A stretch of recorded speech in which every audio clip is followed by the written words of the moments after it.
Bueno, vamos con el vídeo número 3 de los fenómenos ondulatorios de la luz. En este caso, ya sabéis de lo que llamamos aquí óptica. Importante recordar para la EBAU porque, bueno, dentro del temario del bit, pues aparece directamente como ondas porque al fin y al cabo la luz es una onda, ya lo sabéis. Bueno, aquí viene lo que se llama ángulo límite y el fenómeno de la reflexión total ligada al ángulo límite. Bueno, aquí os he puesto un diagrama de un foco que lanza rayos, desde que lanzamos rayos, óptica geométrica, que tocan la superficie que separa dos medios. Ya sabéis, esta es la n del segundo medio, vamos a llamarle n1, y a este n le vamos a llamar n directamente. Bueno, pues cuando el índice de refracción del medio del que salen las ondas, en este caso donde está el foco, el de abajo, es mayor que el índice de refracción del de salida, es decir, justo el efecto contrario a lo que ocurre cuando pasamos del aire al agua, en este caso sería del agua al aire, pues tenemos este trazado que aparece aquí. Cuando el trazado del rayo es perpendicular no se desvía, pero aquí tenéis el rayo número 2. ¿Qué es lo que ocurre al pasar de medio? Pues que se aleja de la normal, ¿vale? Esta es la normal, la trazamos por la mitad. Aquí tenemos el ángulo de incidencia y el ángulo de refracción. Se va alejando de la normal y así sucesivamente. Cuanto mayor es el ángulo de incidencia, mayor es el ángulo de refracción. Se va alejando más de la norma. ¿Hasta cuándo? Pues hasta que llega un momento, que esto es lo que se llama ángulo límite, que está aquí marcado en amarillo, que es que hay un ángulo concreto para el cual la refracción sale exactamente por la superficie. A eso se llama ángulo límite. ¿De acuerdo? Ángulo límite. Y simplemente, pues aplicando la ley de Snell, lo que tenemos es lo que ya conocéis de la ley de Snell, dice que en este caso, como vamos de n a n1, sería n por el seno del ángulo de incidencia que está en el primer medio, sería igual a n1 por el seno del ángulo de refracción. Bueno, pues a un ángulo de incidencia que da una refracción de 90 grados, porque das cuenta que cuando el rayo sale por la superficie que separa los dos medios, este ángulo es 90 grados, pues cuando este ángulo de aquí es 90 grados, al ángulo de incidencia se le llama ángulo límite. Luego el ángulo límite es un ángulo de incidencia que da una refracción de 90 grados. Pues aplicando la formulita tendríamos esto, que n es igual al seno, perdón, n por el seno de L, porque decimos que le llamamos L, sería igual a n1 por 1, ya que es el seno de 90. Y tendríamos que el seno del ángulo límite no es ni más ni menos que el cociente de n1 entre n.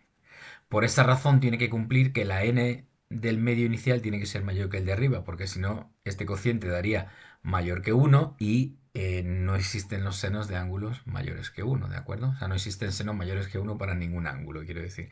El ángulo límite pues sería simplemente, como es lógico, el arcoseno de esas cantidades, de los cocientes entre n. Esto es muy fácil. ¿Cuándo existe ángulo límite? Pues cuando el cociente entre n da menor que 1. Si no da menor que 1, pues como no existe el seno, no puede haber ángulo límite.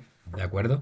Así que, pues dependiendo de que tengamos vidrios o que tengamos el agua o el medio que sea, pues eso es lo que ocurre. Cualquier ángulo mayor que el límite, aquí tenéis el último de abajo. Ya a partir de ese instante, si lanzamos un rayo con un ángulo mayor que el ángulo límite, en este caso sería este rayo, este ángulo de aquí, este ángulo de incidencia, el último que yo tengo dibujado, este ángulo sería mayor que el ángulo límite. Cuando eso es así, hay reflexión total. Es decir, no pasa la luz al siguiente medio, a pesar de que es transparente, y vuelve para acá. Y esto es el fenómeno de la fibra óptica que tenemos ahí en el laboratorio y que le damos a la bombillita, ¿vale? La luz recorre la fibra rebotando porque incide con un ángulo mayor que el límite y no se sale de la fibra. O lo que ocurre en las fuentes de colores, ¿no? En las fuentes de colores tenemos un chorro de agua que mantiene color. ¿Por qué? Porque se hace incidir la luz en la base de la fuente, la luz del color que queramos, y la luz va rebotando dentro del chorro y en ningún momento abandona el chorro de agua. ¿Cuál es el efecto desde fuera? Agua de colores. Ni más ni menos. Pues eso es lo que ocurre exactamente también en la fibra óptica. Pues este fenómeno es la reflexión total. Entonces la reflexión total, que es el segundo que aparece aquí, se da cuando el ángulo de incidencia es mayor que el límite. Eso es reflexión total. ¿De acuerdo? Y el ángulo límite, pues recordad que es un ángulo de incidencia cuya refracción es por la superficie que separa los medios, es decir, que da un ángulo de refracción de 90 grados. Bueno, nada más, esta parte del ángulo límite. Aquí tenemos el prisma óptico, ¿vale? Os he puesto aquí un prisma para que veáis, tenía aquí una pequeña demostración, pero yo creo que no voy a comer la cabeza con ella, porque al final es un poco rollo. Bueno, ¿qué ocurre en un prisma? Un prisma, pues ya sabéis que es una figura transparente, aquí está visto desde arriba, realmente esto es así, lo dibujo aquí así. Esto es lo que se conoce como un prisma óptico, tenéis en las maletitas de óptica. Bueno, pues un prisma óptico es esto, esa figura de vidrio con paredes paralelas, la base triangular, paralela a la otra base. Y tiene características importantes, como el ángulo que está aquí arriba, que es el ángulo del prisma. Normalmente se representa por la letra phi. Y luego ya la n o índice de refracción que tiene el prisma, ¿vale? El índice de refracción con el que está hecho el prisma, pues es el índice del vidrio. Generalmente vamos del aire al aire en la segunda parte, pero a través del prisma, pues el rayo hace el trazado que tenga que hacer. Lógicamente, como la n del vidrio, sea la n que sea, siempre es mayor que la del aire, pues aquí podéis ver, voy a acercarlo un poco, en la parte esta de la refracción, pues podéis ver que en la primera cara el ángulo de refracción R es más pequeño que el ángulo de incidencia, como es lógico. ¿Vale? Y en la segunda cara, pues tenemos un ángulo también de refracción, que llamado yo R', que también es más pequeño que el ángulo de salida. Ahí prima, que es el ángulo de salida, se le llama ángulo de emergencia. Y es el ángulo de incidencia y la trayectoria original que va por aquí, que este es el rayo por donde iba originalmente. El ángulo que hay entre la trayectoria original y la trayectoria final de salida, viene aquí marcado de forma un poco burda. Esto es lo que se conoce como la desviación que provoca el prisma y se representa por la letra delta minúscula. ¿Vale? Y de eso es de lo que hay la demostración. Esto tiene una formulita que es relativamente sencilla y es que delta es la suma del ángulo de incidencia más el ángulo de emergencia menos el ángulo del prisma. Esa es la desviación que provoca un prisma. ¿De acuerdo? Bueno, un poco podéis ver aquí que tengo también marcado abajo para que lo veáis, que lógicamente como estas líneas de aquí son las perpendiculares o normales a cada una de las caras, pues siempre las normales, como es lógico, se cruzan aquí en este punto, está la normal de una cara con la normal de la otra, pues las normales nos dan el mismo ángulo del prisma, porque al fin y al cabo las normales son perpendiculares a cada una de las caras, entonces pues eso nos da que el cruce de las normales forma dentro del prisma el mismo ángulo del prisma. Eso ayuda, ¿por qué? Pues porque si aquí hacemos un simple cálculo con este triángulo que tenemos aquí de color marrón, muy rápido, veríais que el triángulo este de color marrón es la suma de tres ángulos, R más R', más un ángulo que hay aquí, al que yo voy a llamar, por ejemplo, Z. Y por otra parte, si miráis esta línea de aquí abajo, esta línea forma un ángulo llano, 180 grados. Esto es 180, quería decir, ¿vale? Porque es la suma de los tres ángulos del triángulo rosa, es decir, R más R' más este ángulo verde que yo llamo Z, es 180.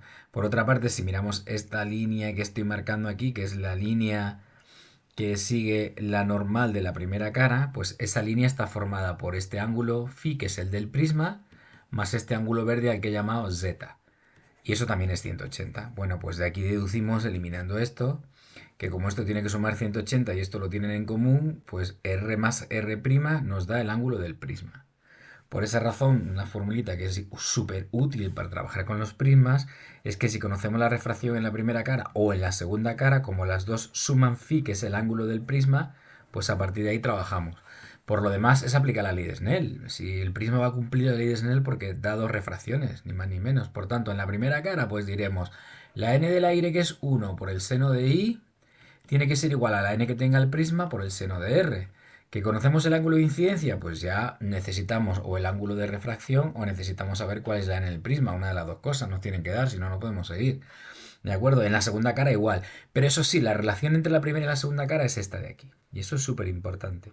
La suma de los dos ángulos de refracción internos del prisma da el ángulo del prisma.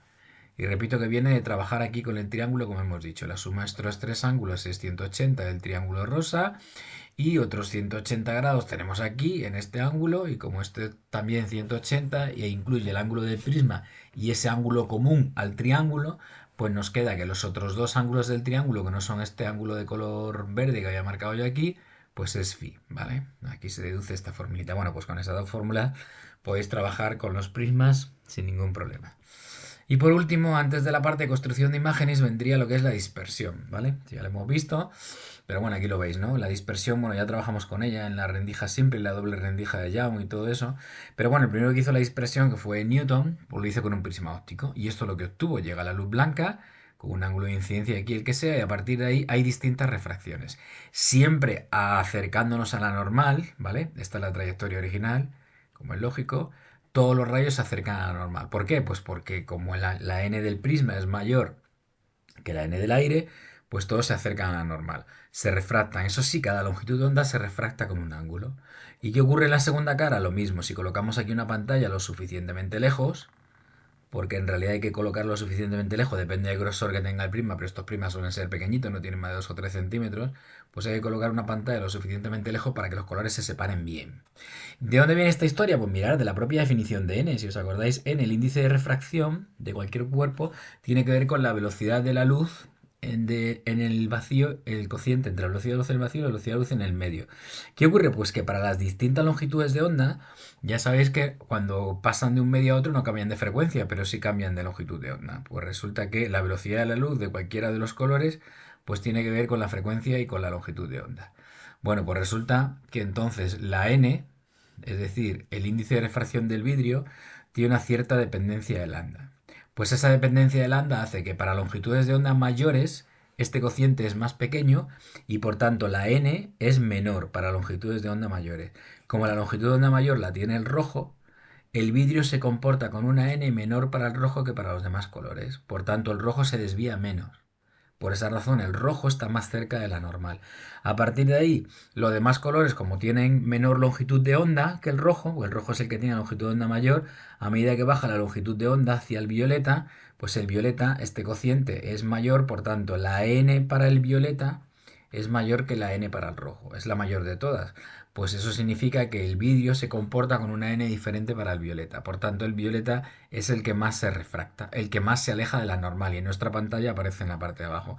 Por esa razón, siempre que trabajamos con los prismas, importantísimo, siempre lo tenemos que hacer con luz monocromática. Porque si no utilizamos luz monocromática, pues aparece esta dispersión. Lo mismo si queremos en un analizador utilizar analizador de doble rendija o de rejilla múltiple, como vimos en los últimos días de la parte de onda, pues igual, recordad que los fenómenos de rendija simple, doble rendija y rejilla de difracción tienen que ver con la luz en realidad, son de óptica, ¿vale? Aunque vuestro libro lo trate pues como propiedades de las ondas, ¿no? Bueno, pues ese es el tema. Por esa razón utilizamos luz monocromática, para que no se produzca esta dispersión. Porque ese comportamiento de una ligera diferencia entre el ángulo de refracción, pues eso tiene que ver con la dispersión. Para evitar la dispersión, luz monocromática. ¿De acuerdo? Pues nada más, ya en el último vídeo, o dos, no sé los que quedarán, veremos un poco ya la formación de imágenes por espejos y lentes. ¿Vale?